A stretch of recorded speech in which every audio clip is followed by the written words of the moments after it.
బంగారాన్ని విడిపించి ఆ రోజు ఆన్లైన్ రేటుకే మేము కొంటాం. Sharma gold company.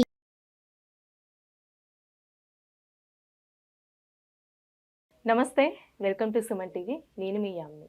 ప్రస్తుతం మనతో ఉన్నారు ప్రముఖ ఆధ్యాత్మికవేత్త డాక్టర్ అనంతలక్ష్మి గారు ఉన్నారు. అమ్మని అడిగి మనకి ఉన్న సందేహాలు అనేది అడిగి తెలుసుకుందాం. నమస్తే అమ్మ. నమస్తే అమ్మ.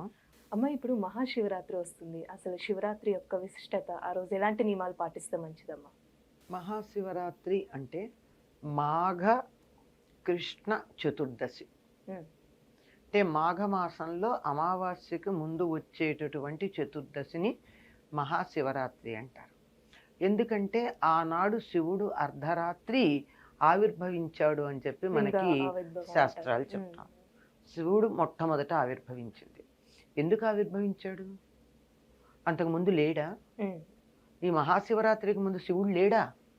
లేకపోతే సృష్టి ఎట్లా ఉంది అంటే దేవతలందరూ, ఋషులందరూ, మునులందరూ అయ్యా ఈ సమస్త సృష్టిలోనూ వ్యాపించి ఉన్నటువంటి ఓ శివ, ఓ చైతన్యమా, అవాంగ్మానస గోచరుడివి, నిరామయుడివి, నిరాకారుడివి, నిన్ను మేము కీర్తించి పూజించాలంటే మాకేదో ఒక గుర్తుండాలి.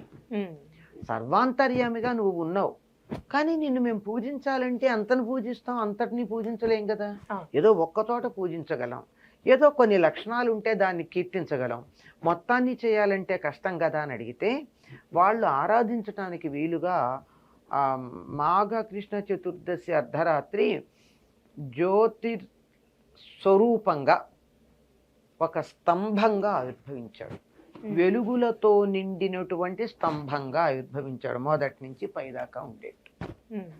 దాన్ని అందరూ ఆరాధించటం మొదలుపెట్టారు.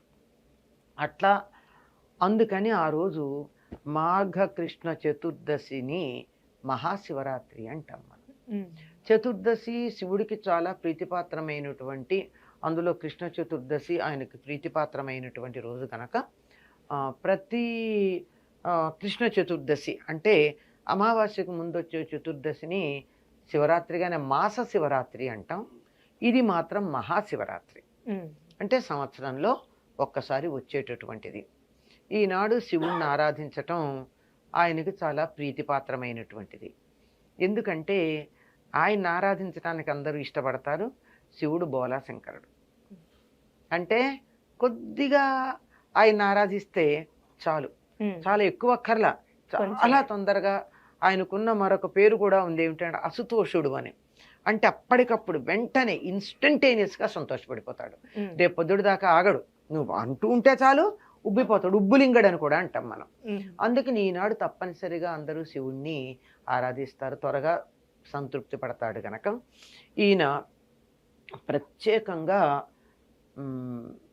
అత్యధికమైనటువంటి వైభవంతో లేక ఆర్భాటంతో పూజలు కావాలని కోరుకునేవాడు కాదు.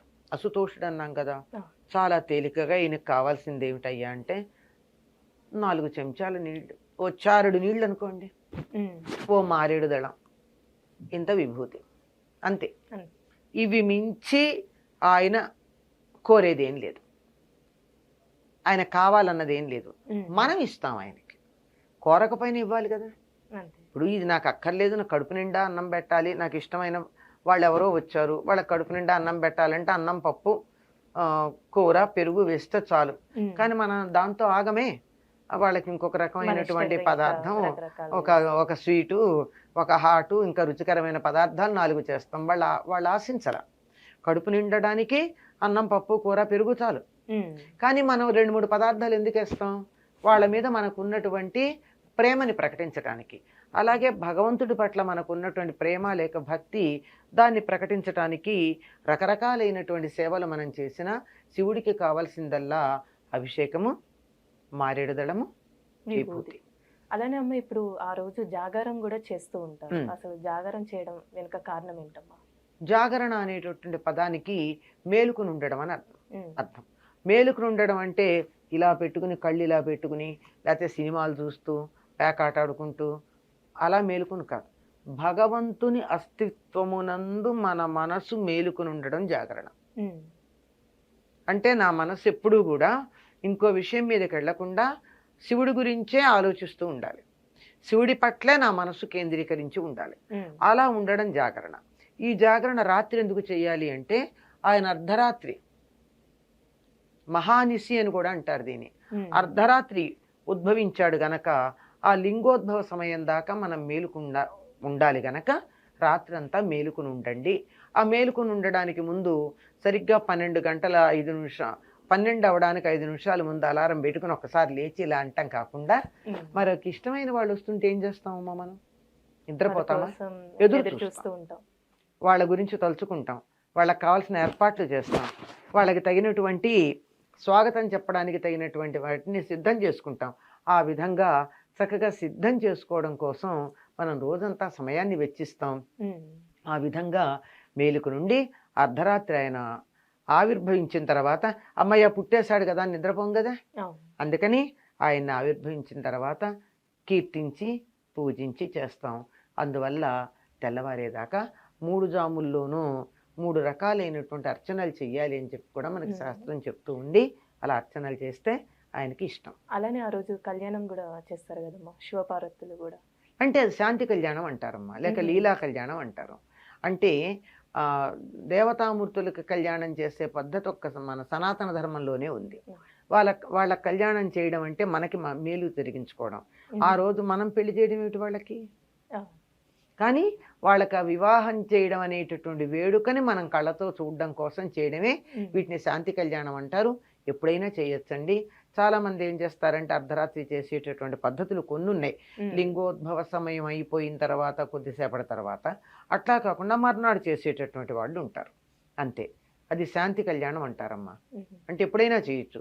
ఈ శాంతి కళ్యాణాలు ఎప్పుడంటే ఒక దేవతామూర్తి ఆవిర్భవించిన రోజున కానీ, అంటే వాళ్ళ నక్షత్రం రోజున కానీ, లేకపోతే వాళ్ళకి వివాహం జరిగిన రోజున కానీ, లేకపోతే మనం ఏదన్నా ఒక దేవాలయం స్థాపన చేస్తే ఆ స్థాపన చేసిన సందర్భంలో కానీ, యజ్ఞం చేస్తే యజ్ఞంలో మధ్యలో కానీ, లేదా ఎవరైనా మొక్కుకున్నప్పుడు కానీ ఇలా దేవతామూర్తులకు కళ్యాణం చేయొచ్చు కనుక. ఇంకా ఆ రోజు ఉపవాసాలు కూడా ఉంటారు. అవునమ్మా, తప్పనిసరిగా ఉపవాసం ఉంటారు శివరాత్రికి. ఎందుకు అంటే జాగరణ చెయ్యాలన్నా పూజ చెయ్యాలన్నా ఉపవాసం చాలా ప్రధానం. ఉపవాసం అంటే అన్నం తినకుండా ఉండడం అని మనకు అభిప్రాయం ఉంది. ఉపవాసంలో అది చాలా చిన్న భాగం. అంటే సమీపంలో, వాసం అంటే ఉండడం. భగవత్ చైతన్యమునందు మన మనస్సు నిరంతరం దగ్గరగా ఉండేటట్టుగా చేయడం కోసం ఉపవాసం చేస్తాం.